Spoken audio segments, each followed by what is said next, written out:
Assalamualaikum, welcome to my channel. Halo teman-teman, kita belajar bareng yuk. Nah, tema kali ini itu tentang rukun iman.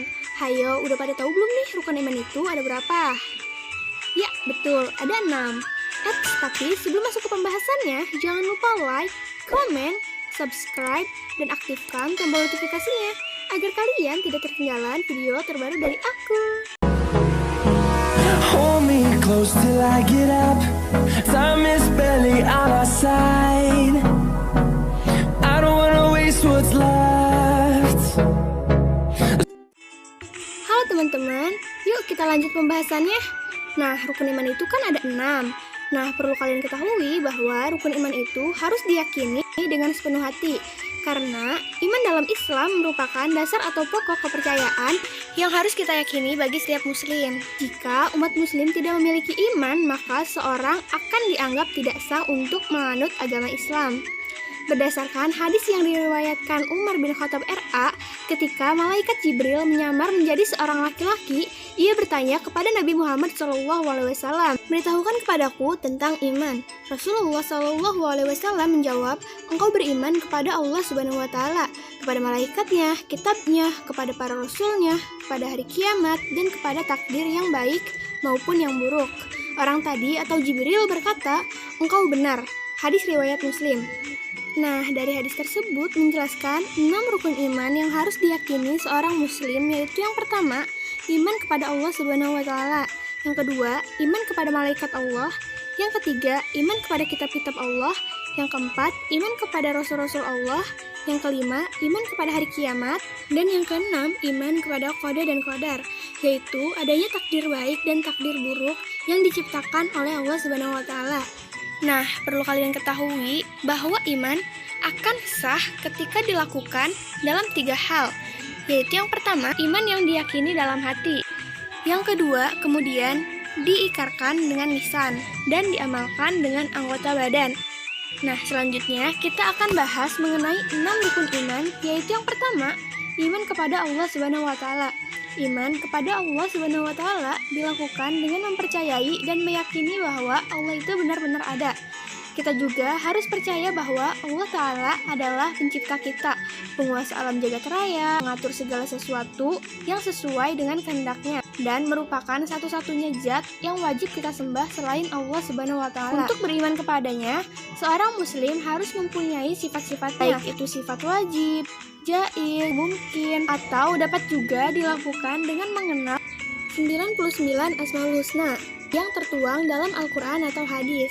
Hukum beriman kepada Allah Subhanahu wa taala yaitu wajib loh teman-teman, apalagi bagi kita nih seorang muslim. Nah, contoh untuk beriman kepada Allah Subhanahu wa taala yaitu menjalankan segala perintah-perintahnya, yaitu salah satunya seperti sholat 5 waktu. Yang kedua, beriman kepada malaikat Allah Subhanahu wa taala. Iman kepada malaikat Allah Subhanahu wa taala dilakukan dengan mempercayai bahwa malaikat itu benar-benar ada. Seorang muslim harus meyakini atau mempercayai adanya malaikat biarpun tidak pernah melihat wujudnya, mendengar suaranya, atau menyentuh zatnya. Perintah mengenai malaikat ini tertera dalam Al-Quran Surat Al-Baqarah ayat 285, yang artinya Rasul ialah Muhammad beriman pada apa Al-Quran yang diturunkan kepadanya dari Tuhannya. Demikian pula orang-orang mukmin, masing-masing beriman kepada Allah Subhanahu wa taala, malaikat-malaikatnya, kitab-kitabnya, dan rasul-rasulnya. Mereka berkata, "Kami tidak membeda-bedakan seorang pun dari rasulnya." Mereka juga berkata, "Kami mendengar dan kami taat. Ampunilah kami, wahai Tuhan kami, hanya kepadamu tempat kami kembali." Tapi perlu kalian ketahui, malaikat itu merupakan makhluk gaib, sama seperti jin dan setan. Tapi terdapat perbedaan antara malaikat dengan makhluk gaib lainnya. Perbedaan tersebut yaitu berdasarkan sifat. Yang pertama, jin. Jin yang terbuat dari api memiliki kehidupan yang hampir sama dengan manusia. Ada yang beriman kepada Allah Subhanahu wa taala, ada juga yang kafir dan mengingkari Allah Subhanahu wa taala. Namun, jin tidak dapat dilihat oleh manusia. Selanjutnya yaitu iblis. Iblis pun termasuk golongan jin, tapi iblis itu sama sekali tidak mematuhi perintah Allah Subhanahu wa taala dan selalu mengingkari perintah-perintah Allah Subhanahu wa taala.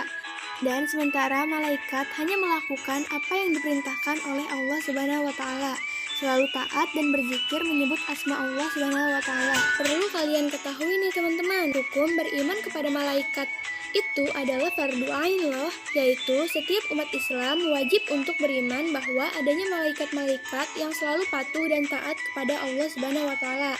Nah, contoh beriman kepada malaikat dapat kita alami dalam kehidupan sehari-hari, yaitu berkata atau berbuat jujur, karena malaikat pasti senantiasa mengawasi kita. Yang ketiga, iman kepada kitab-kitab Allah Subhanahu wa taala. Iman kepada kitab-kitab Allah Subhanahu wa taala dilakukan dengan mempercayai bahwa Allah menurunkan kitab kepada utusannya. Kitab ini merupakan pedoman, petunjuk kebenaran dan kebahagiaan, baik itu di dunia maupun di akhirat. Keberadaan kitab-kitab Allah Subhanahu wa taala ini tertera dalam Al-Qur'an surah Al-Hadid ayat 25. Yang artinya, sesungguhnya kami benar-benar telah mengutus rasul-rasul kami dengan bukti-bukti yang nyata, dan kami menurunkan bersama mereka kitab dan neraca atau keadilan agar manusia dapat berlaku adil. Kami menurunkan besi yang mempunyai kekuatan hebat dan berbagai manfaat bagi manusia agar Allah mengetahui siapa yang menolong agamanya dan Rasulnya walaupun Allah tidak melihatnya. Sesungguhnya Allah Maha Kuat dan Maha Perkasa. Nah, dari hadis tersebut, dengan kita beriman kepada kitab Allah, seorang muslim membenarkan secara mutlak bahwa kitab-kitab itu merupakan firman Allah Subhanahu wa taala, yang isinya adalah kebenaran yang wajib diikuti dan dilaksanakan.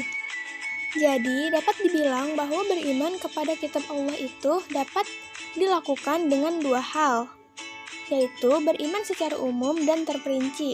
Beriman secara umum itu artinya meyakini bahwa Allah Subhanahu wa taala menurunkan kitab-kitab kepada Rasulnya yang jumlahnya nggak ada yang tahu kecuali Allah Subhanahu wa taala itu sendiri.